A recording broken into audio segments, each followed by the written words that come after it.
ധനമന്ത്രി K N ബാലഗോപാലിനെ ബജറ്റിനെ അനുകൂലിച്ച് മുതിർത്തുമുള്ള രാഷ്ട്രീയ പ്രതികരണങ്ങൾ വരുന്ന മണിക്കൂറാണ്. ഇത് നവകേരളത്തിന് വേണ്ടിയുള്ള ഭാവനാത്മകമായ ബജറ്റ് എന്ന് പറയുകയാണ് മുഖ്യമന്ത്രി പിണറായി വിജയൻ.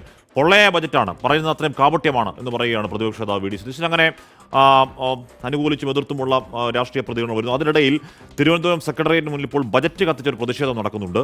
സെക്രട്ടേറിയറ്റ് ആക്ഷൻ കൗൺസിലിന്റെ നേതൃത്വത്തിലാണ് ആ പ്രതിഷേധം. ബജറ്റിൽ സർക്കാർ ജീവനക്കാരെ അവഗണിച്ചു എന്നാണ് അവരുടെ പരാതി. ആ പരാതി എത്രത്തോളം യാഥാർത്ഥ്യമാണെന്ന് അറിയില്ല. കാര്യം ഈ സർവീസ് പെൻഷൻ പരിഷ്കരണ കുടിശ്ശികയുടെ അവസാന ഗഡുവായി 600 കോടി രൂപ ഫെബ്രുവരിയിൽ വിതരണം ചെയ്യുമെന്ന പ്രഖ്യാപനത്തിലുണ്ടായതാണ്. ശമ്പള പരിഷ്കരണ കുടിശ്ശികയുടെ 2 ഗഡു ഈ സാമ്പത്തിക വർഷം തന്നെ അനുവദിക്കുമെന്ന പ്രഖ്യാപനം ഉണ്ടായി. അവ PF ലയിപ്പിക്കുന്നതാണ് എന്ന പ്രഖ്യാപനം അവിടെ ഉണ്ടായതാണ്.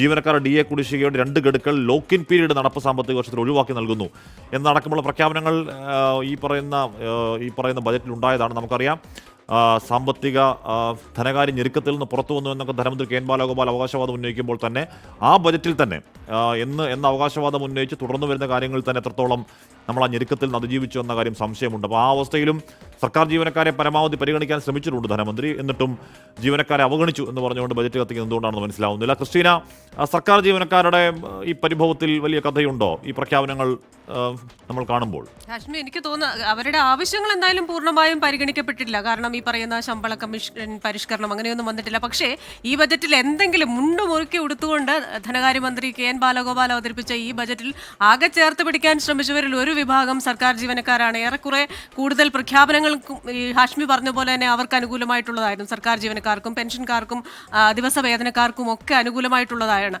അതുകൊണ്ട് തന്നെ ഈ ഒരു പരിഭവത്തിൽ ഉള്ളതിൽ കൂടുതൽ കിട്ടിയവർ അല്ലെങ്കിൽ ഉള്ളതിൽ കൂടുതൽ പ്രഖ്യാപനങ്ങൾ വന്നുവരുന്ന നിലയിൽ അത് എനിക്കറിയില്ല, ബജറ്റിന്റെ ഭാഗത്ത് നിന്ന് അവർക്ക് അനുകൂലമായ ചില നടപടികൾ ഉണ്ടായിട്ടുണ്ട്. പക്ഷേ അവർ ചോദിച്ചത് കിട്ടിയില്ല എന്നതായിരിക്കാം അവരുടെ ഒരു പരിഭവത്തിന് കാരണം. കാരണം കൂടുതൽ ചോദിക്കുമ്പോൾ, കുന്നോളം ചോദിക്കുമ്പോൾ കടുകോളം കിട്ടുന്നു എന്ന് പറയുന്ന ഒരു അവസ്ഥയായിരിക്കാം ചിലപ്പോൾ അവർ കമ്പയർ ചെയ്യുന്നത്. അതുകൊണ്ട് അങ്ങനെ നോക്കുമ്പോൾ ചിലപ്പോൾ സർക്കാർ ജീവനക്കാരുടെ ആ ഒരു പരിഭവം അവരുടെ ഭാഗത്ത് നിന്ന് ചിന്തിക്കുമ്പോൾ ശരിയാണെന്ന് നമുക്ക് മനസ്സിലാകും. വിലക്കയറ്റം വളരെ കൂടുതലാണ്. ഭക്ഷ്യ വിലക്കയറ്റം തന്നെ രാജ്യത്ത്, ഞാൻ സംസ്ഥാനത്തെ കാര്യമാണ് പറഞ്ഞത്, രാജ്യത്ത് അത് 10% മുകളിൽ നിൽക്കുന്നു. അപ്പോൾ ഈ 10% വിലക്കയറ്റം എന്ന് പറയുമ്പോൾ 100 രൂപയ്ക്ക് വാങ്ങിച്ചിരുന്ന ഭക്ഷ്യവസ്തുക്കൾ നമ്മൾ 110 രൂപ കൊടുത്ത് വാങ്ങിക്കേണ്ട ഒരു അവസ്ഥയാണ്. അപ്പോൾ ഈ 100 രൂപ വരുമാനക്കാരൻ്റെ വരുമാനം വർഷങ്ങളോളം 100 രൂപ തന്നെ നിൽക്കുകയാണെങ്കിൽ എത്ര മാത്രം സാധനം അയാൾക്ക് വാങ്ങിക്കാനാവും? അപ്പോൾ ഈ വിലക്കയറ്റത്തിന് അനുസൃതമായ ഒരു ശമ്പള പരിഷ്കരണം അല്ലെങ്കിൽ വേതന വർധന അത് സർക്കാർ ജീവനക്കാർക്ക് മാത്രമല്ല എല്ലാവർക്കും ഉണ്ടാകേണ്ടതാണ്. അത്തരത്തിലൊരു വേതനക്കാരുടെ വേതനം 5% കൂട്ടുന്നു, മാസം 1000 രൂപയുടെ വർധന അവിടെ ഉണ്ടാകുന്നുണ്ട്.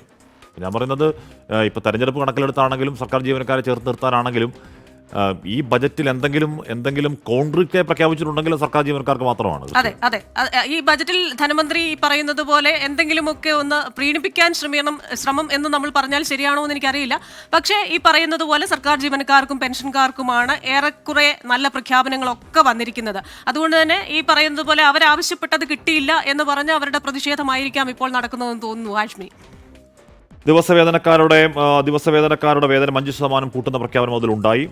ക്ഷേമ പെൻഷൻ വർധനവില്ല, സാമൂഹിക പെൻഷൻ കുടിശ്ശിക കൊടുത്തു തീർക്കും. അത് എന്തുകൊണ്ടാണ്, ഏത് പശ്ചാത്തലത്തിൽ? നേരത്തെ LDF convener T P Ramakrishnan പറയുകയായിരുന്നു ഈ സർക്കാരിന് ഇനിയും അവസരമുണ്ട്. അത് LDF പ്രകടന പത്രികയിൽ പറയുന്നത് 2500 രൂപ എന്നുള്ളതാണ് ക്ഷേമ പെൻഷൻ. അത് 2021 1600 തന്നെ കണക്കാണ്. അപ്പോൾ ഈ കുറി അത് 200 രൂപയോ അല്ലെങ്കിൽ ഏറ്റവും ചുരുങ്ങിയ 150 രൂപയെങ്കിലും വർധനമുണ്ടാകുമെന്ന പ്രതീക്ഷയുണ്ടായി. അത് പക്ഷേ അതുണ്ടായില്ല.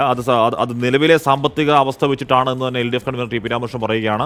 അങ്ങനെയാണ് LDF കൺവീനർ പറയുന്നതെങ്കിൽ നമ്മൾ ധനഞെരുക്കത്തിൽ നിന്ന് മുക്തമായി എന്ന് ധനമന്ത്രി തുടക്കത്തിൽ പറയുന്നതിൻ്റെ അർത്ഥം എന്താണെന്ന് അറിയില്ല. അതിൽ ചെറിയൊരു വൈരുദ്ധ്യം അവിടെയുണ്ട്.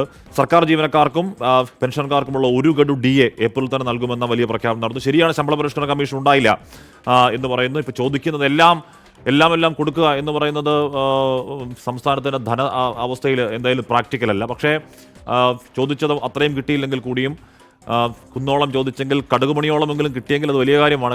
കാര്യം കടുകുമണിയോളം കിട്ടാത്ത വിഭാഗങ്ങൾ ആ ബജറ്റിൽ തന്നെ ഉണ്ട്. എന്നിട്ടും ബജറ്റ് കത്തിക്കൽ എന്ന് പറയുന്ന വിയോജിപ്പാണ്. അതിനുള്ള അവകാശം അവർക്ക് എന്തായാലും ഉണ്ട്. സ്കൂൾ ഉച്ചഭക്ഷണ പദ്ധതിക്ക് 401 കോടി രൂപ പ്രഖ്യാപിക്കുന്നു. സൗജന്യ സ്കൂൾ യൂണിഫോം പദ്ധതിക്ക് 109 കോടിയുണ്ട്. 108 ആംബുലൻസുകളുടെ കാര്യം പ്രഖ്യാപനത്തിലുണ്ടായി. DA കുടിശ്ശിക ഇത്തരത്തിൽ PF-മായി ലയിപ്പിക്കുന്ന സുപ്രധാനമായ പ്രഖ്യാപനമുണ്ടായി. ശമ്പള പരിഷ്കരണ തുകയുടെ 2 ഗഡു ഈ സാമ്പത്തിക വർഷം നൽകും എന്ന പ്രഖ്യാപനം അവിടെ ഉണ്ടായി. DA കുടിശ്ശികയുടെ ഇത്തരത്തിൽ എന്താണ് ഈ DA കുടിശ്ശികയുടെ കാര്യത്തിൽ പ്രഖ്യാപനമുണ്ട്. ഏറ്റവും പ്രധാനപ്പെട്ട കാര്യം സർക്കാർ ഭൂമിയുടെ പാട്ടത്തിലും വർധനമുണ്ടായിരിക്കും എന്നുള്ളതാണ്. പാട്ടക്കുടിശ്ശിക തീർപ്പാക്കാൻ ഒറ്റത്തവണ പദ്ധതി എന്ന് പറയുന്നു. ഭൂനികുതി 50% വർദ്ധിപ്പിച്ചു.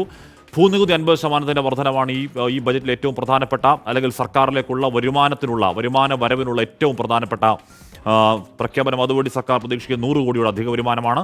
കോടതിയിൽ നിന്ന് സർക്കാർ പ്രതീക്ഷിച്ച 150 കോടിയുടെ അധിക വരുമാനമാണ്. നേരത്തെ കൃഷ്ണൻ ചോദിച്ചതുപോലെ ഇത്തരത്തിൽ ഈ 100 കോടിയും 150 കോടിയും ഒക്കെ പറയുമ്പോൾ നമ്മുടെ മുന്നിലുള്ള ആവശ്യം വയനാട് പുനരധിവാസത്തിനും കേന്ദ്രത്തിൽ നിന്ന് ഫണ്ട് പ്രതീക്ഷിച്ച് അർത്ഥമുണ്ടോ എന്നറിയില്ല. കാര്യം ആവർത്തിച്ച് കേന്ദ്രം അവരുടെ നിലപാട് തരാനില്ല എന്ന കാര്യമൊക്കെ പ്രഖ്യാപിക്കുമ്പോൾ 100 കോടിയിൽ 150 കോടി കൊണ്ട് കഥയുണ്ടോ, ആ വരുമാനം കൊണ്ട് മാത്രം കഥയുണ്ടോ എന്ന ചോദ്യം അവിടെ നിൽക്കുന്നുണ്ട്.